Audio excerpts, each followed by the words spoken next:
Amém.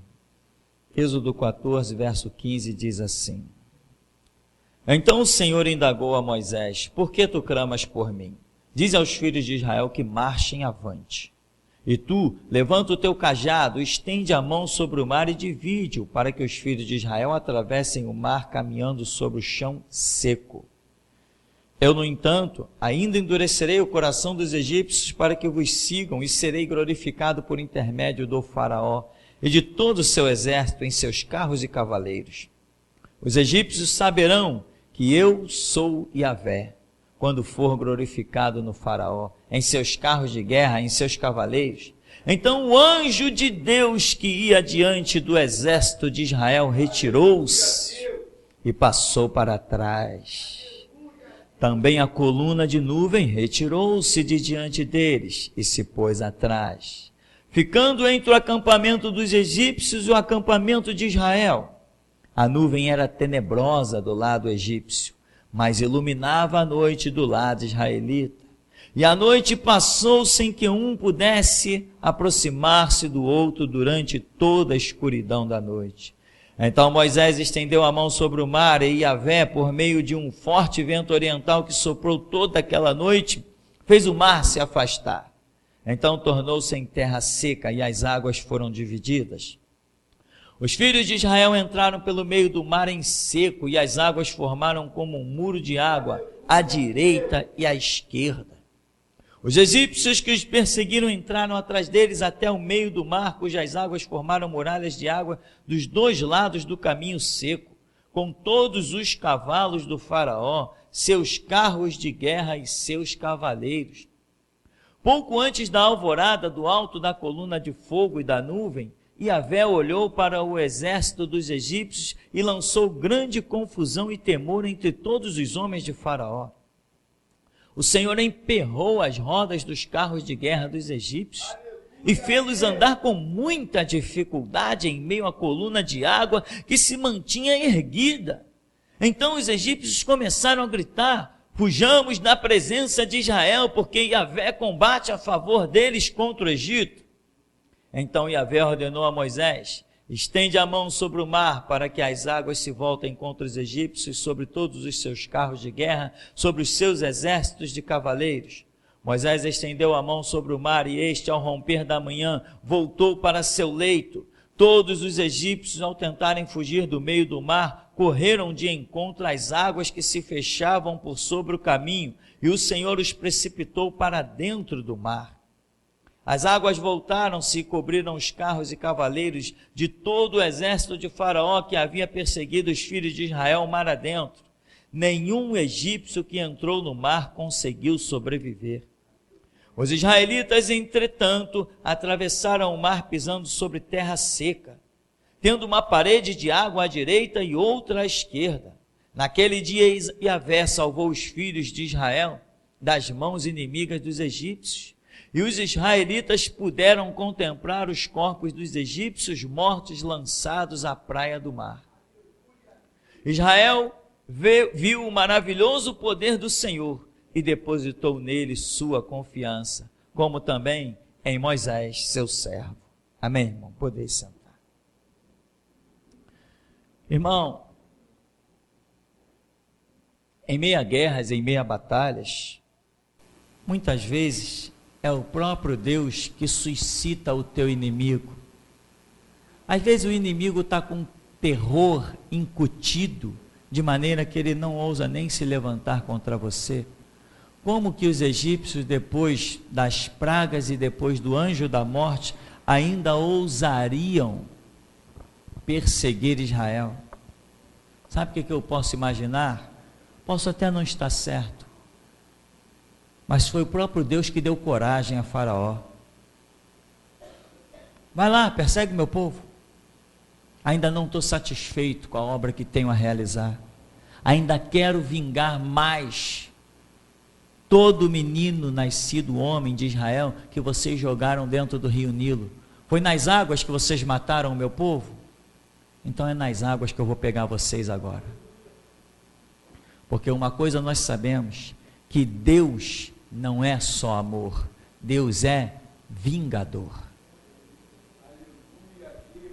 Deus é vingador. E se você não tiver entendimento que Deus é vingador, a sua oração na voz da restauração não presta para nada. Porque cada um ora segundo o conhecimento que tem. Se você não entender que Deus é vingador, suas orações não têm valor na dispensação da restauração. Porque restauração da dispensação é também anunciar o dia da vingança do nosso Deus. E orar e clamar. Esse é o tempo mais glorioso que eu imagino que nós estamos vivendo. É um tempo tremendo. Pelo menos é tremendo para a minha vida. E os egípcios resolvem seguir. E quando Israel olha, lá vem os inimigos. Mas não se preocupa. Eles vêm suscitados. Eu posso até estar errado. Suscitados pelo próprio Deus. Então, meu irmão, quando você estiver sendo perseguido pelos inimigos, quando a guerra aparecer diante de você, olha para a sua mão e veja que nela tem um cajado. Esse cajado se chama a palavra de Deus. A tua vara e o teu cajado me consolam. O que nos consola? Não é a palavra do Senhor? Então o cajado é símbolo da palavra. Você tem ela na tua mão, na tua boca, no teu coração. Então não importa que o inimigo venha, você tem a solução aí na sua mão, no seu coração.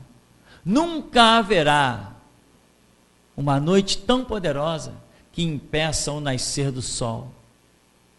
Pode ser que um eclipse ofusque esse sol da natureza, mas nenhum eclipse jamais ofuscará o sol da justiça, que para nós nascerá trazendo salvação debaixo das suas asas. Ninguém vai ofuscar isso. E meu irmão, eu quero que você tome cuidado com o seu futuro. Sabe por quê? Porque mais uma vez nessa noite o nosso assunto é fé. Fé é aquilo que você precisa descobrir o que é. Fé não é só ter conhecimento, não é só, eu decorei a Bíblia toda de Gênesis a Apocalipse, amém. Eu conheço todas as histórias, amém. Não quer dizer que você tenha fé. Fé é quando você for confrontado. Fé é quando a sua vida estiver correndo perigo. Fé é quando os projetos que Deus pôs através de você em pauta estiverem correndo risco de serem aniquilados. E aí você faz uso das histórias que você conhece. Isso é fé. Fé não é quando você tem conhecimento. Fé é quando você decide viver o conhecimento que tem. Ora, a fé vem pelo ouvir, ouvir pela palavra de Deus. Então, há um conhecimento e você tem atitudes de acordo com aquele conhecimento. Não é só ter conhecimento que tem fé. Não, fé é pôr em prática o conhecimento que se tem. Isto é fé. Fé não é simplesmente demonstrada quando tudo vai bem. Fé é demonstrada quando tudo vai mal. Isto é fé. Tem pessoas que pensam que têm fé, mas quando as coisas apertam, elas demonstram atitudes contrárias ao mover do Espírito. Começam a se acovardar. Não, irmão, porque está escrito, né? Sabe como é, né? O inimigo está se levantando contra mim, então nós temos que ter sabedoria, pedir a Deus misericórdia. Está até escrito, orai pelos vossos inimigos. É mesmo? Está escrito, orai pelos vossos inimigos? Por que então que eu não vi Davi de joelho no vale suplicando por Golias? Está escrito mesmo, orai pelos vossos inimigos? Por que então que Deus ordenou a Saul, vai lá e extermina os amalequitas, os animais, as mulheres, as grávidas e as crianças de peito, mata todo mundo? Por que ele não mandou Saul ir lá orar pelos inimigos? Há tempo para todas as coisas, meu irmão. Há tempo de plantar e há tempo de arrancar. Há tempo de dar vida e há tempo de matar.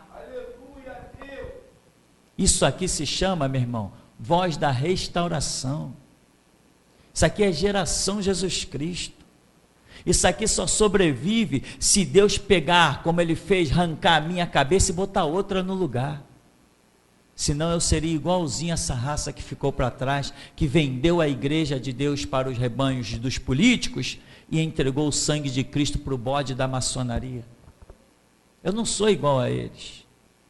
Eu me preocupei em saber qual era a vontade do meu Senhor e nunca me tornei um capacho de rituais eclesiásticos e fiz da minha vida uma hierarquia dentro da igreja. Vem cá que nós vamos te consagrar. A mim não. Não, mas você não quer ser consagrado? Olha a multidão, todo mundo quer ser consagrado. Eu não. O que o meu Deus me mandar fazer, isto eu farei.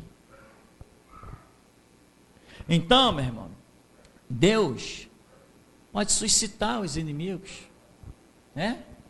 Mas as pessoas têm que ter entendimento, têm que saber colocar em prática aquilo que Deus quer, né? Eu não vi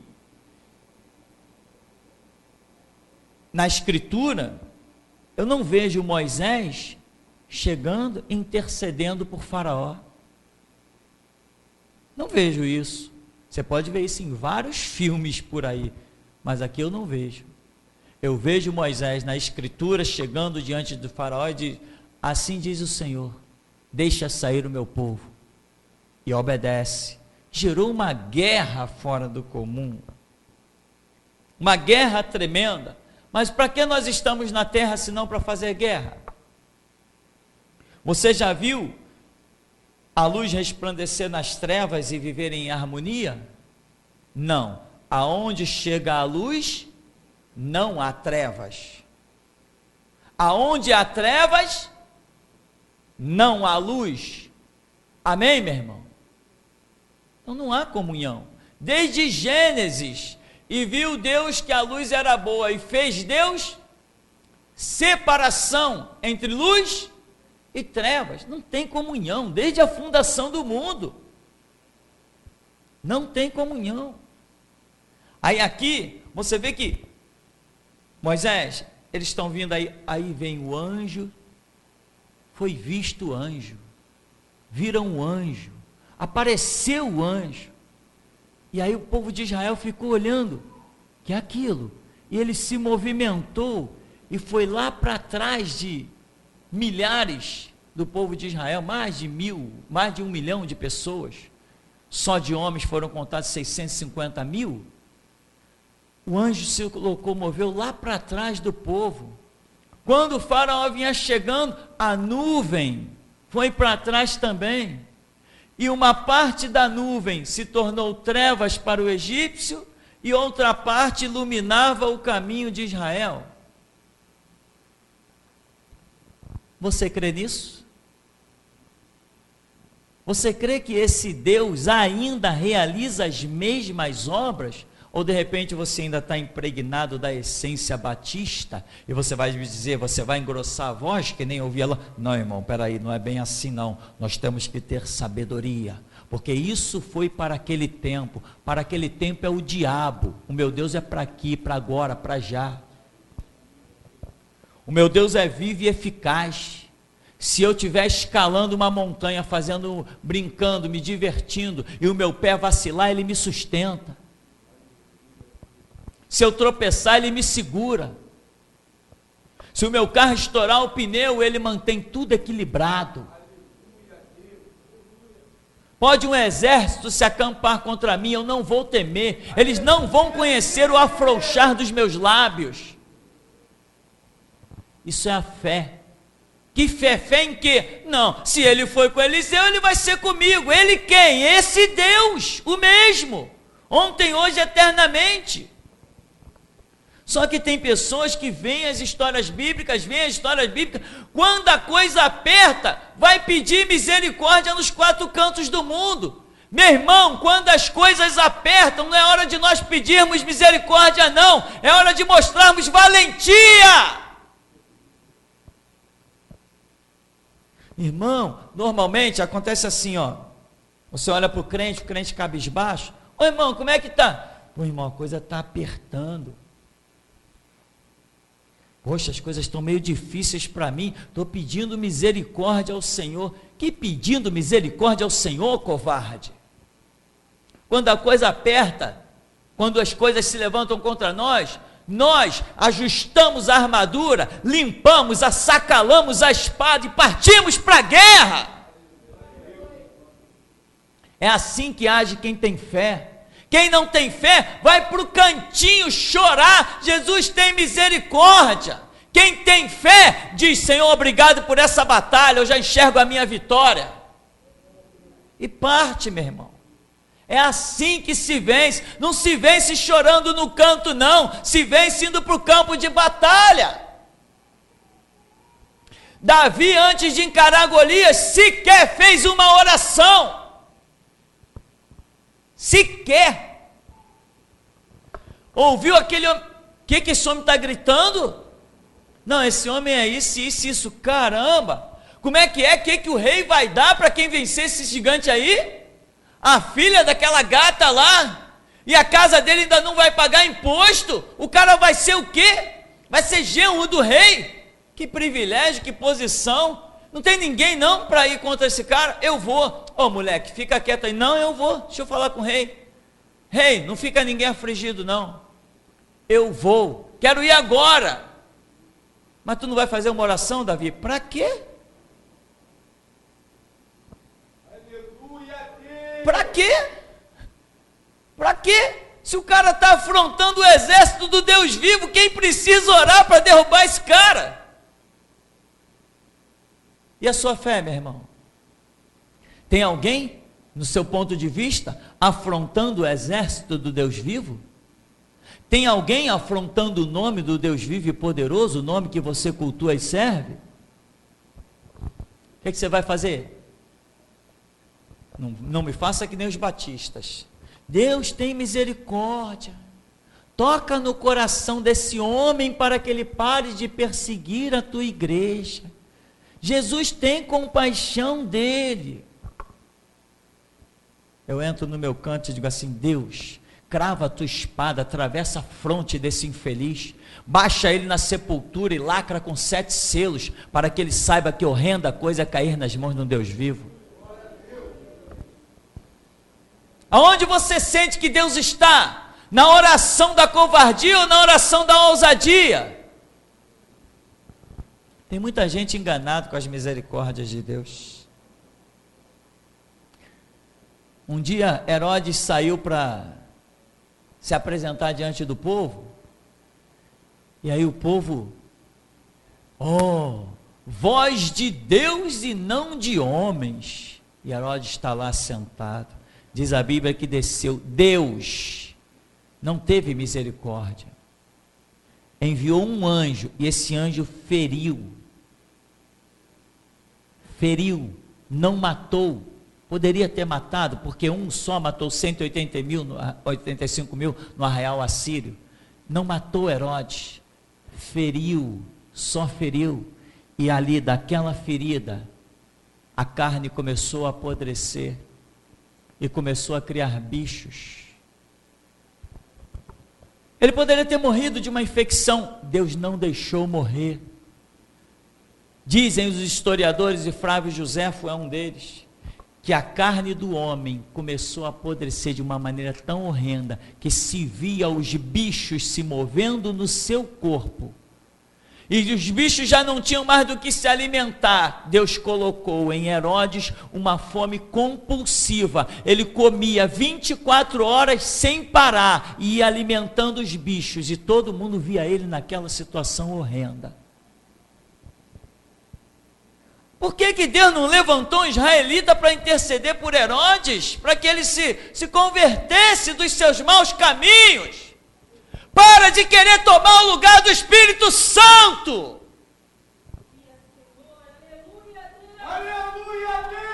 Para de querer ser bonzinho. Existe um tempo que Deus chama sacerdotes, existe outro tempo que Ele chama os guerreiros. Tem batalha que Ele chama sacerdote, tem batalha que chama cantor, e tem batalha que chama soldado, guerreiro.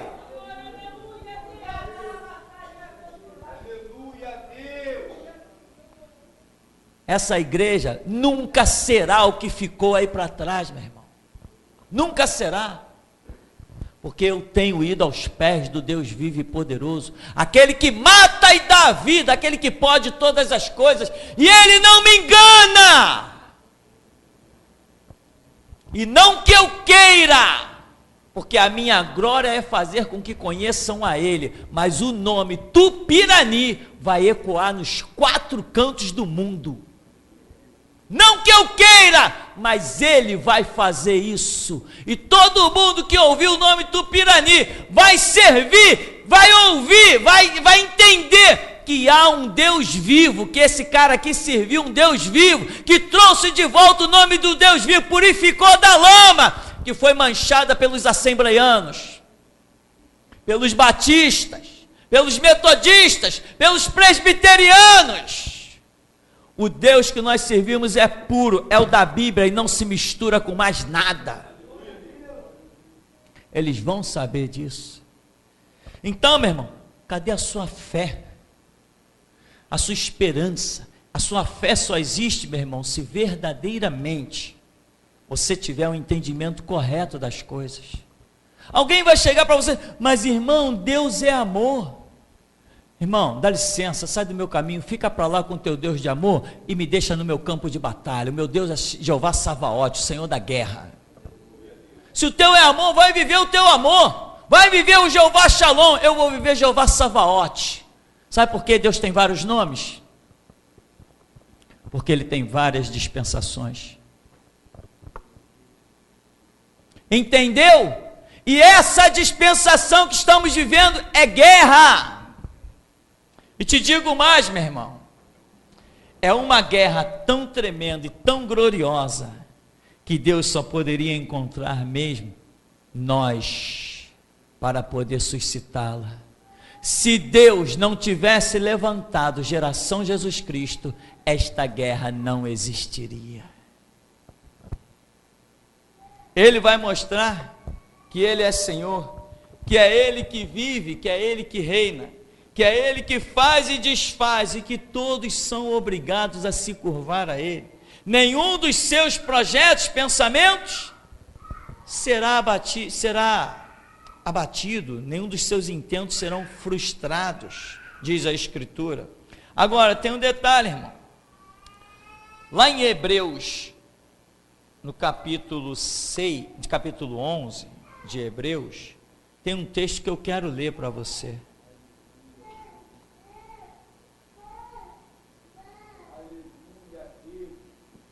Hebreus 11, 6, diz assim: em verdade, sem fé, é impossível agradar a Deus. Portanto, para qualquer pessoa que dele se aproxima, é indispensável crer que Ele é real e que recompensa todos quantos se consagram a Ele. Todos quantos se consagram a Ele. As outras versões dizem, todos quantos dele se aproxima. Se aproximar de Deus é santificar-se, etc., é se consagrar. Então, se você sabe como está andando, irmão, você não tem que olhar para trás, você só tem que olhar para frente. Você tem que saber que o teu Deus é recompensador, e aqui está dizendo, é indispensável crer na realidade de Deus e na sua recompensa. Tem pessoas que passam a vida inteira dizendo assim, eu ando com Deus, graças a Deus, e anda mesmo, né? A gente vê, todo dia a pessoa está na igreja, a pessoa tem uma vida irrepreensível, a pessoa anda em verdade, em justiça, os seus negócios são limpos e cristalinos, a sua vida é uma vida exemplar, graças a Deus, uma coisa maravilhosa. Mas quando vem uma luta, quando vem uma prova, quando alguém intitulado grande dessa sociedade profanada e corrompida, que não presta para nada, se levanta contra a vida da pessoa, toda a sua história de andar com Deus, de ler Bíblia, de orar, de cantar, de adorar, fica tudo jogado no lixo, porque ela vê o inimigo se levantar, ela esquece que maior é o que está conosco do que o que está com o mundo. Tem gente que é assim, meu irmão, não sabe olhar para trás e ver as suas pegadas juntas com a de Jesus Cristo. Quando o inimigo se levantar, meu irmão, diante de você, dá só uma olhadinha para trás e confere na tua estrada com Jeová, o Deus vivo. E diga para você mesmo: Deus não me trouxe até aqui para ser derrubado por um gigante. Deus não me trouxe até aqui para ser limitado por forças dos homens. Não inventaram a arma para me matar, meu irmão. Nem a você. Depende, se você crê. Se tu creres, verás a glória de Deus. Meu irmão, já estivemos dentro de tribunal, eu já discuti com umas 2 ou 3 juízas. Tem irmão aqui na igreja que já discutiu também. É bater lá, eles ficam irados. Sempre que eu vou lá em algumas situações, eu saio com ameaça, que eu dou ordem de prisão. Eu digo: vai ser agora? O que tem aí para me assinar? E por que eles não dão ordem de prisão? Eles não são tão poderosos? Eles são muito poderosos. Faraó tem um exército tremendo, mas queria ver ele encostar a espada dele em Moisés. Quem tem cajado, meu irmão, é muito mais poderoso do que quem tem exército e espada. Mas é essa a sua fé? É essa a minha fé? O nosso Deus é um Deus muito incrível, irmão. Um Deus que abre caminho no meio do mar, que manda anjos para arrancar as rodas dos carros de Faraó, que usa uma nuvem e acabou, bastou Deus enviar uma nuvem. Se ele não retirasse aquela nuvem dali, a Bíblia diz que o Egito ficou em trevas palpáveis. Eles não conseguiam mais se mexer, porque a nuvem os envolveu de tal maneira que eles não conseguiam mais se mexer. Bastava Deus deixar aquela nuvem ali. Imagina que Deus é esse que pode com uma nuvem derrotar um exército.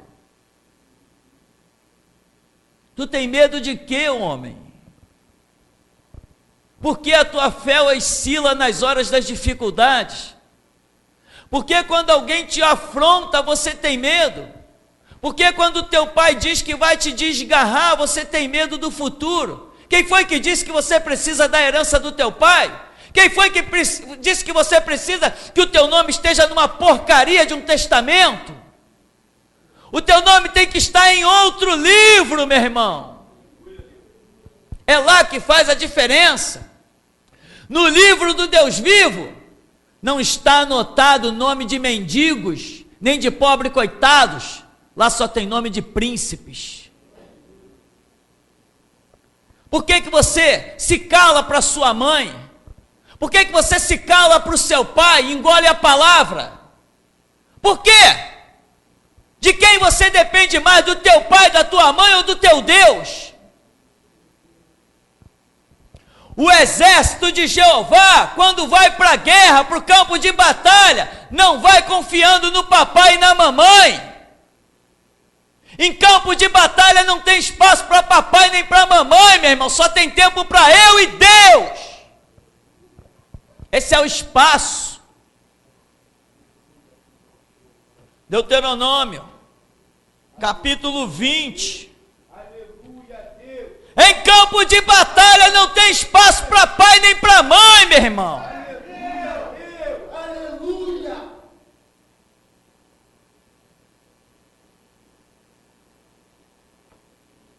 Deuteronômio, no capítulo 20, diz assim: quando tiveres de sair à guerra contra teus inimigos, se vires cavalos e carro e um povo mais numeroso do que tu, não te entregues ao medo. Não te entregues ao medo. pois contigo está Jeová, o teu Deus, que te libertou e fez sair da terra do Egito.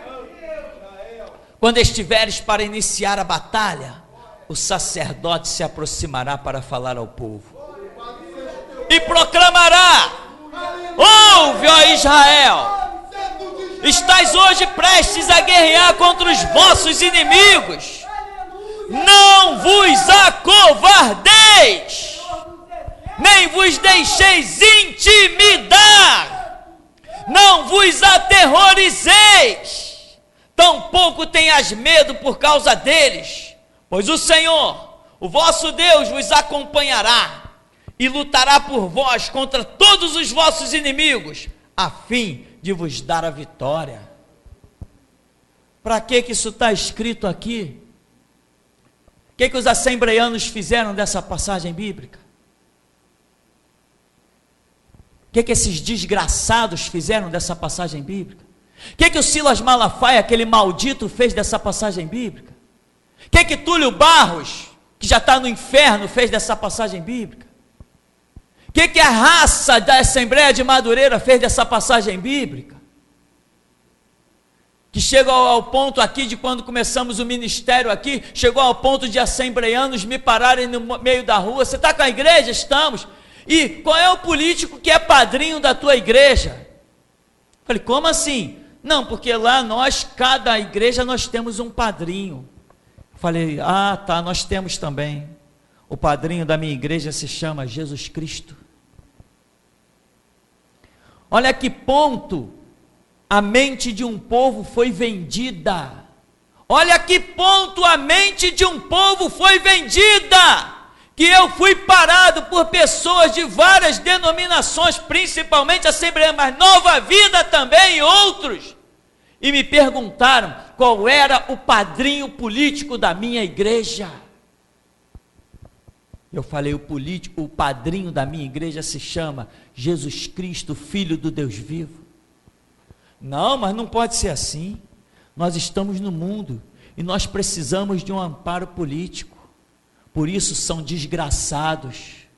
Por isso eu falo deles e permaneço de pé. E se eles falarem de mim, baixam a sepultura. Eu falo deles. São mercenários, são hipócritas, venderam a igreja do Deus vivo. Falo e dou nomes.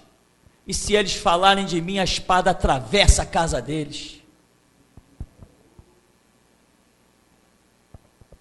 E o dia que eles quiserem algum desafio, não percam tempo, corram, que eu estou pronto a aceitar todo e qualquer.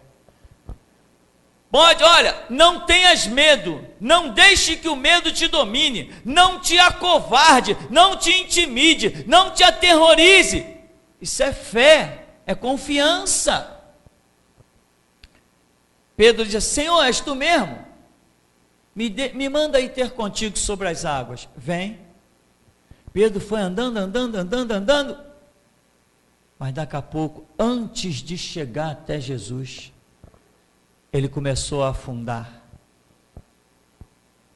E Jesus falou assim: homem de pouca fé. Homem de pouca fé. Por que tu duvidaste? Por que tu não permaneceste na fé? Meu irmão, quando você começar uma caminhada sobre as águas, se você falhar na sua fé durante a caminhada, antes de atingir o seu objetivo, no caso ali de Pedro era chegar até Jesus, antes de você atingir, se você falhar na fé, aquilo que você em princípio está andando sobre, é o que vai te destruir, vai te matar. Deus me chamou para proclamar a sua soberania, e eu disse: aceito, Jesus. E ele me mostrou o que era proclamar a sua soberania. A soberania de Deus, eu proclamo ela sobre os traficantes. Pode estar armado do jeito que for, não tem esse negócio de meio termo. A autoridade aqui sou eu, não eles. A autoridade aqui sou eu, não é traficante.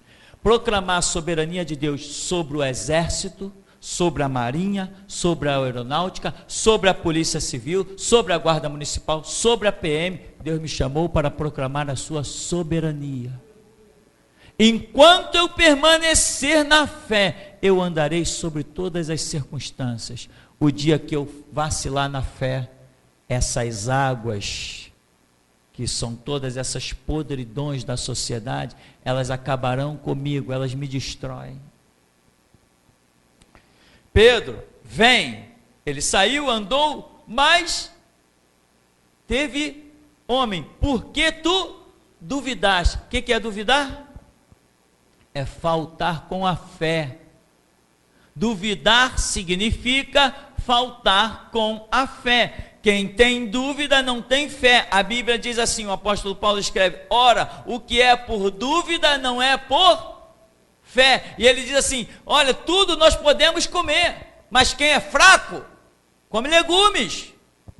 E ele diz assim, porque se você tem fé para comer, tu come, tudo vai bem. Mas se você tem dúvida e te falta fé, é melhor que tu não comas. Ou seja, eu tenho fé, eu como de tudo e me dou bem, prospero. Outros não têm fé, aquilo que eu como e é útil para mim, outros sem fé comem e morrem, adoecem e naufragam. O problema não está no que come, o problema está na fé. Quantas pessoas estão por aí? Irmão, temos que nos fortificar, vamos jejuar. Irmão, estou fora desse negócio. Teve uma lá fazendo campanha de jejum pela internet, mandando coisa por Facebook, mandando pelo e-mail. Eu falei, irmã, para de palhaçada. Que campanha de jejum? Há quanto tempo você está numa igreja? Décadas. Há quanto tempo você jejua? Me apresenta os teus resultados.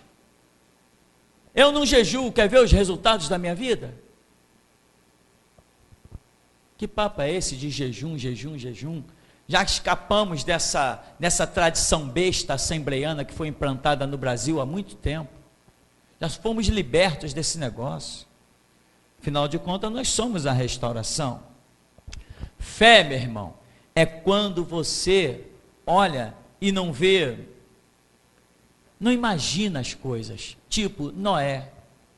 Noé constrói a arca. Vai vir o quê? Um dilúvio. Da onde vem esse dilúvio? Não tem nenhuma nuvem no céu. Da onde que vem essas tantas águas? Mas diz a Bíblia que Noé creu.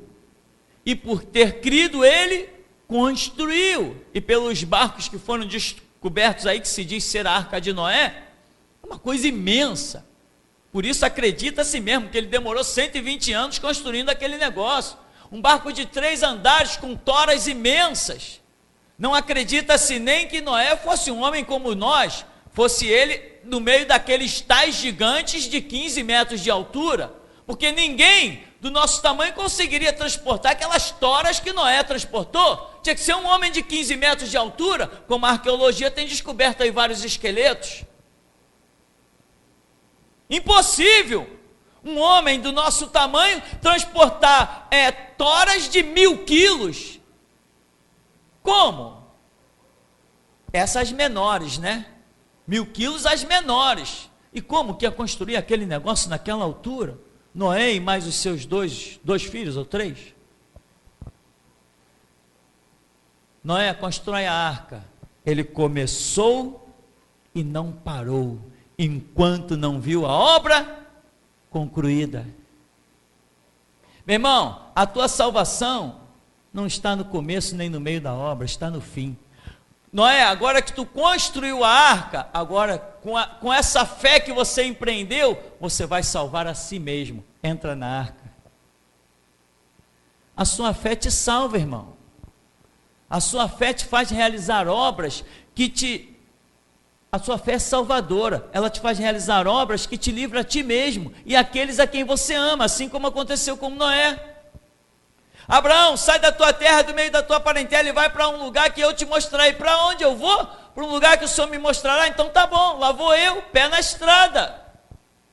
E os bandidos à volta, não interessa, Deus mandou. Neemias, quando recebeu autoridade do rei para ir reconstruir Jerusalém, o rei queria dar a ele uma comitiva para evitar os assaltos, os bandidos no meio do caminho. E ele escreve dizendo: eu neguei-me a receber a comitiva do rei, porque eu disse para ele que o nosso Deus nos guardaria na viagem.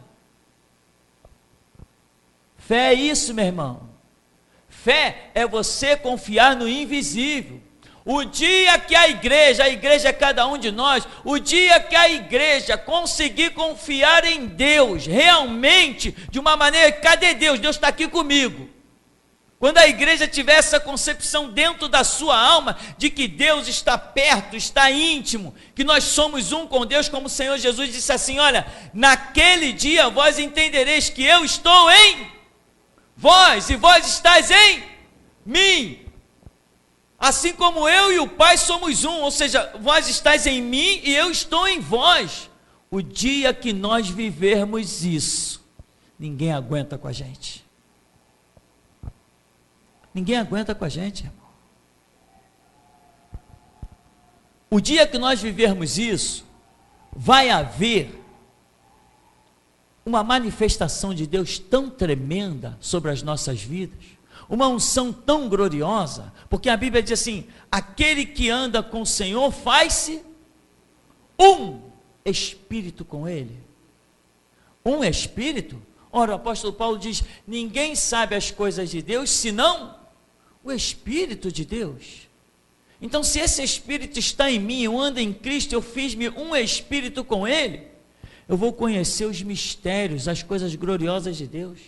Eu vou falar coisas com tanta sabedoria e tanta revelação, que ninguém vai resistir à palavra que sai da minha boca. Irmão, nós precisamos pagar um preço novo. Nós precisamos pagar um preço novo, renovar o nosso empenho no estudo, na leitura, na adoração. Nós precisamos pagar um preço novo, começarmos a pagar o que não pensávamos que íamos pagar. Nós precisamos pagar preço dobrado de se aproximar de Deus, de cultuá-lo, de adorar. Precisamos começar a reservar horas para Deus. Precisamos nos policiar para não chegar aqui na igreja cansado, quebrado, acabado. Começar a rejeitar certas atividades e certas remunerações. Não, esse horário aqui eu estou descansando. Por que eu estou descansando? Porque eu quero ir com todo o meu vigor para abrir a boca e louvar ao meu Deus. Precisamos valorizar Deus, dar para Ele o melhor. Dar para Deus o melhor não significa ir a todos os cultos. Dar para Deus o melhor significa você separar o teu fôlego, o teu vigor, a tua disposição, a tua vontade.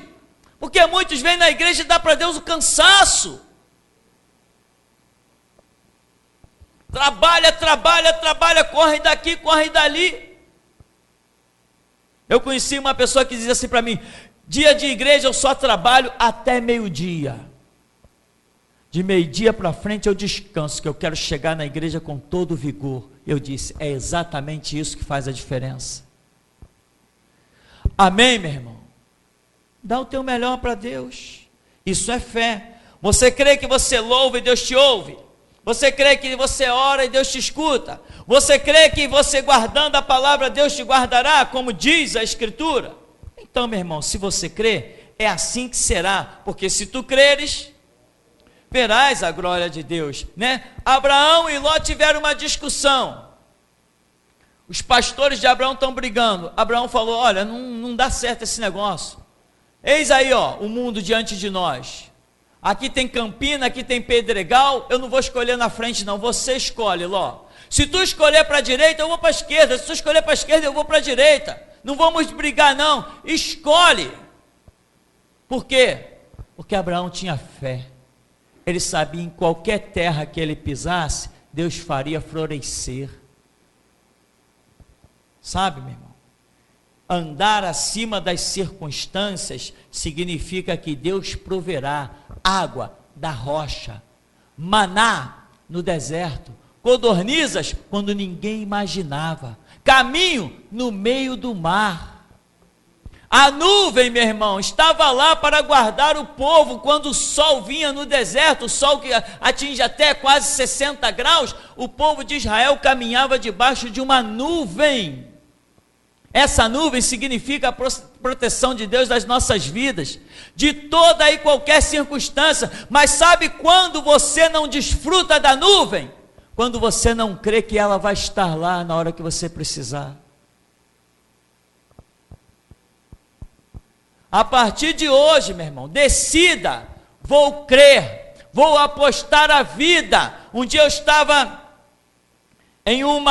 debaixo de uma amendoeira, num ponto de ônibus, tinha saído do seminário, um tempo frio, chuvoso, eu estava lá, um ônibus que não vinha, já era, sei lá que hora era daquela madrugada, já nem lembro mais, e o ônibus que não aparecia, tempo horrível, eu achei aquilo uma loucura.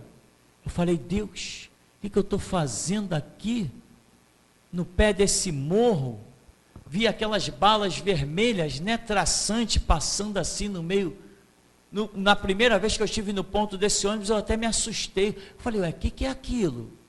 Eu vi aquelas coisas assim, como que passando vermelho, como que entrando na nuvem. Eu dizia, ué, o que é aquilo? Depois que eu fui saber, de gente que serviu o quartel, que aquilo eram balas traçantes que deixavam um facho vermelho. Aí eu já não me assustava mais lá no ponto do ônibus. E um dia eu falei, que loucura, um frio, a orelha gelada, não sabia se tinha ônibus. Eu peguei e falei para Deus, Deus, se esse livro for a tua palavra, eu vou ver a tua glória.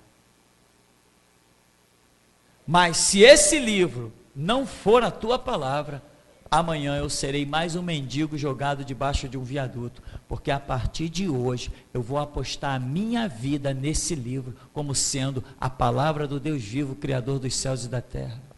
Eu já estava no seminário, mas eu nunca tinha feito essa oração, eu nunca havia tido esta atitude.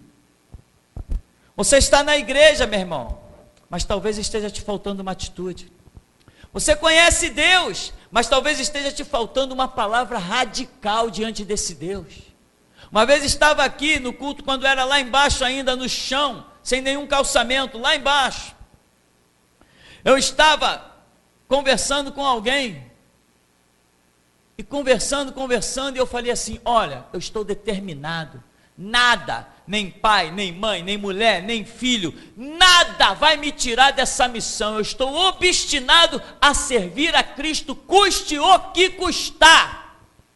Na hora apareceu um grande anjo atrás de mim, com um livro e uma caneta de ouro veio do céu. O anjo pegou a caneta de ouro, escreveu ali aquilo que eu havia dito, as minhas palavras. Ele bateu o livro, abriu as asas e partiu na velocidade da luz.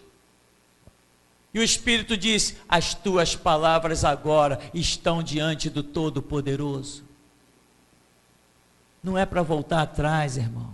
Pode vir cadeia, pode vir algema, pode vir bandeja, pode vir o sistema. Em todas estas coisas, nós somos mais do que vencedores, por aquele que nos amou e a si mesmo se entregou por nós. Tenha fé, meu irmão, tenha confiança, não existe vale que possa segurar-te dentro dele, nenhum. E até aqui, nos tem ajudado o Senhor.